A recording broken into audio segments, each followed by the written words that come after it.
प्रदेश के सभी भाइयों को जय हिंद। मित्रों, काफी दिनों से आईडीओ करना चाह रहे थे, लेकिन समय के अभाव के कारण आईडीओ नहीं कर पाए।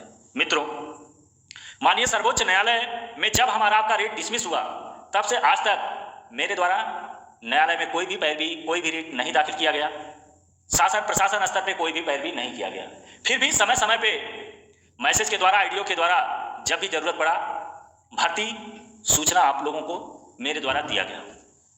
मित्रों, माननीय न्यायालय में कई रीटें पेंडिंग हैं। अभी हाल में कुछ रीटें डिसमिस हुआ है और कुछ रीटें डिस्पोज हुआ है। 2015 ओबीसी मैटर कहें या खाली सीट मैटर कहें, रीट डिसमिस हुआ है। ओबीसी का एक मैटर जाति प्रमाण पत्र को लेके था, वो डिस्पोज हुआ। उसको लेकर भी कई भ्रांतियां फैलाया गया। उसमें जो सही बात था, फार्म भरते समय, फार्म फिलअप करते समय नियमावली के अनुसार जाति प्रमाण पत्र जो प्रारूप था वो सही लगाया गया था। बाद में डीपीपीएसटी होते समय दूसरा जाति प्रमाण पत्र दे दिया गया। इस वजह से अभ्यर्थी को जर्नल में डाल दिया गया था। लेकिन कोर्ट ने कहा नियमावली के अनुसार फार्म भरते समय जाति प्रमाण पत्र सही लगाया गया है, तो उसे ओबीसी का पूरा लाभ देना उचित है। इसी तथ्य को देखते हुए कोर्ट ने मामला डिस्पोज किया। राहत दी। व्यक्तिगत उसी अभ्यर्थी का मामला था। जर्नली रूप से कोई ऑर्डर पास नहीं हुआ। अभी हाल में क्वेश्चन मैटर को लेकर 2018 में एक मामला डिस्पोज हुआ, एक क्वेश्चन को लेके, जहां तक मुझे जानकारी है। अब उस कानून के उस नियम के तहत जितने भी अभ्यर्थी आएंगे, ये जनरली ऑर्डर है, सबको राहत मिलेगा, जो भी 600-700 वैकेंसी हैं। लेकिन न्यायालय डिवीजन बेंच ने आदेश दिया है, भर्ती बोर्ड मानेगा तो ठीक है, नहीं मानेगा तो सुप्रीम कोर्ट जाएगा, वो बात की बात है। लेकिन न्यायालय से राहत मिला है। अब माननीय उच्च न्यायालय इलाहाबाद में अभी भी कुछ रीटें पेंडिंग है। माननीय खंडपीठ लखनऊ में भी रीट पेंडिंग है। इलाहाबाद में एक रीट डिसमिस हुआ है, सिर्फ लालच के वजह से। जब आपका सभी मैटर सही चल रहा है, सही दिशा में कार्य चल रहा है, तो आप बार बार क्यों रीट डाल रहे हैं साहब? क्यों बहुत ज्यादा अलग करने की कोशिश कर रहे हैं? जब आप बहुत ज्यादा अलग करने की कोशिश करेंगे तो परिणाम आपको तो मिलेगा ही, लेकिन जो परिणाम निराशाजनक आया है, इससे तमाम क्षति पहुंचा है। जो आपकी गाड़ी बहुत बेटर चल रही थी, जरूर रुकावट पैदा करेगा ये ऑर्डर। लेकिन जो हो गया सो हो गया। जो रीटें डिसमिस हुआ है उसे हमें डिवीजन बेंच में चैलेंज करना चाहिए, और जो रीटें बचा है उसे जल्द से जल्द प्रयास करके फाइनल आर्गूमेंट करवाना चाहिए। जहां तक मेरा सुझाव है, जब तो कहीं भी कोई समस्या आ रहा है डेट को लेके या अन्य, तो पूरी मदद किया जाएगा, जब तो आप उस लायक हमें समझते हैं। दूसरा, माननीय लखनऊ खंडपीठ लखनऊ में जो रीट पेंडिंग है, मामला एडिशनल में गया है, काउंटर आ गया है, रिजॉइंडर फाइल हो गया है, फाइनल आर्गूमेंट होना है। इसके लिए आपको प्रयास करना पड़ेगा। बिना प्रयास का, अभी तक तो वकील का काम था, अधिवक्ता का था, वो कर दिए। अब आपका कार्य है सेक्शन में जाइए, समीक्षा अधिकारी से मिलिए, सेक्शन इंचार्ज से मिलिए, मैनेज कीजिए, एप्लीकेशन डलवाइए, डेट फिक्स करिए, और टॉप 10 या टॉप 20 में केस जब तक नहीं आएगा तब तक फाइनल आर्गूमेंट नहीं हो पाएगा।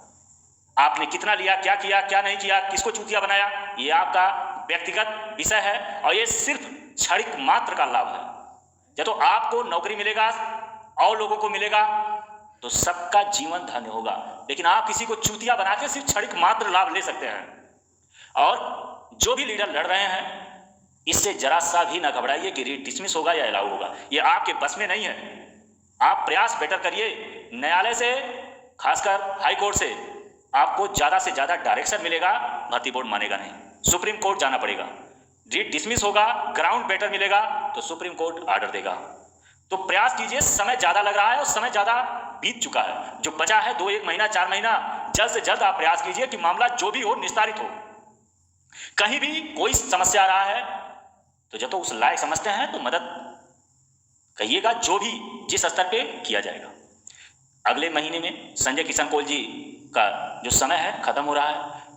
हम लोगों का जो मैटर मान के चलिए दोबारा जब तो सुप्रीम कोर्ट में जाता है तो दूसरे जज के पास जाएगा, नए सिरे से केस सुना जाएगा, समय दिया जाएगा। भाग्य साथ दिया, प्रयास बेटर हुआ तो सफलता जरूर मिल सकता है। लेकिन जो मिल सकता है उसके लिए तो प्रयास करना पड़ेगा। आप ज्यादा समय बेकार करेंगे तो कुछ नहीं मिलेगा।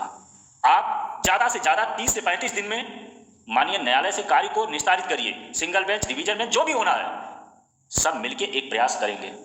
सब लोग सपोर्ट करेंगे, सबके जीवन की बात है, लेकिन किसी को आप चूतिया ना बनाइए। आप लोग जो भी लीडर हैं, हो सकता है मेरी बातें आपको बुरा लगे, लेकिन शांत दिमाग से सोचिएगा। आप किसी को 5,000 10,000 याचिका के नाम पे चूतिया बना देंगे तो क्षणिक मात्र लाभ मिलेगा। FIR कॉपी के नाम पे 10, 20, 50,000 लूट लेंगे, इससे बहुत ज्यादा आप कुछ कर नहीं पाओगे। आप बेहतर प्रयास कीजिए जिससे आपका जीवन या औरों का जीवन धन्य हो, इसके लिए प्रयास कीजिए। और रही बात, मैं बहुत दुखित हूं, कोई सेलेक्टेड के नाम पे लड़ता है, कोई फेक मार्कशीट के नाम पे लड़ता है, कोई अन्य के नाम पे। 2 प्रकार की होती है वैकेंसी, एक फ्रेश सिलेक्शन, एक अनफिट वैकेंट सीट है, नॉट ज्वाइनिंग सीट है। फ्रेश सिलेक्शन भर्ती बोर्ड के अनुसार सब हो चुका है। हमारा आपका सिर्फ नॉट ज्वाइनिंग की सीटें बचा है, चाहे वो मेडिकल एब्सेंट से बचा हो, चाहे वो मेडिकल अनफिट से, चाहे डॉक्यूमेंट वेरिफिकेशन से बचा हुआ, डॉक्यूमेंट वेरिफिकेशन से, चाहे वो फेक मार्कशीट। फेक मार्कशीट का जो मतलब होता है, डिफिनेशन होता है। पहली चीज तो आपका जब डॉक्यूमेंट वेरिफिकेशन होता है तो उस समय आपका मार्कशीट का रोल नंबर, रजिस्ट्रेशन नंबर, नाम चेक होता है, नाम मैच कराया जाता है आधार कार्ड, पैन कार्ड से। या तो ये सब सही है तो सही है, लेकिन बाद में जो समस्या आता है फेक मार्कशीट का, वो एज को लेके, जैसे 2 बार कोई हाई स्कूल पास किया हो, इंटर पास किया हो, या कुछ अन्य समस्या हो। जब आप RTI के तहत बोर्ड को जानकारी देते हैं या उस पर आपत्ति लगाते हैं तो बोर्ड उसे सघन जांच करता है, और जब तो दोषी पाया जाता है कोई, तो वैसे उम्मीदवारी निरस्त होता है, और ऐसे उम्मीदवारी को भी कैरी फॉरवर्ड होता है। इस पे भी आप मालिकाना हक नहीं जता सकते हैं, नियमावली ये कहता है। लेकिन आप ये सारी चीजें, फेक मार्कशीट या अन्य चीजें कहा के किसी को बेवकूफ बना सकते हैं, लेकिन नियमावली के बारे में और कोर्ट के रूल और रेगुलेशन के बारे में मुझे सब पता है, आर्टिकल के बारे में।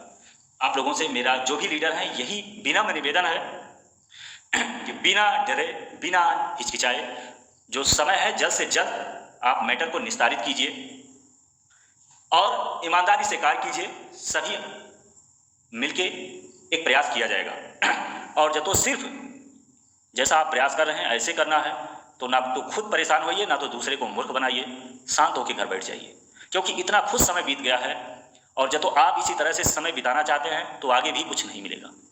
1 से 2-3 महीना में जो भी आप कुछ कर ले जाएंगे, संभवतः कुछ ना कुछ मिल जाएगा, और जब तो नहीं कर पाते हैं तो कुछ आशा मत करिएगा। तो जो भी माननीय उच्च न्यायालय इलाहाबाद में या खंडपीठ लखनऊ में रीटे पेंडिंग है, जल्द से जल्द उस पर एप्लीकेशन कर देके एक डेट फिक्स कराइए, और सेक्शन में खुद जाइए, समीक्षा अधिकारी से मिलिए, सेक्शन इंचार्ज से मिलिए, अधिवक्ता का सपोर्ट लीजिए। किसी तरह डेट फिक्स होगा, जब डेट फिक्स होगा तो फिर सेक्शन में जाइएगा, सारी चीज़ें मैनेज हो जाएगा। लेकिन इसके लिए आपको भाग दौड़ करना पड़ेगा, और जब तो आप लीडर हैं तो इतना तो कार्य करना ही पड़ेगा। जल्द से जल्द फाइनल आर्गूमेंट कराइए, जो भी नतीजा आएगा उसको फिर डिवीजन में चैलेंज करिएगा। एक बेटर ग्राउंड मिलेगा तो सुप्रीम कोर्ट जरूर राहत देगा।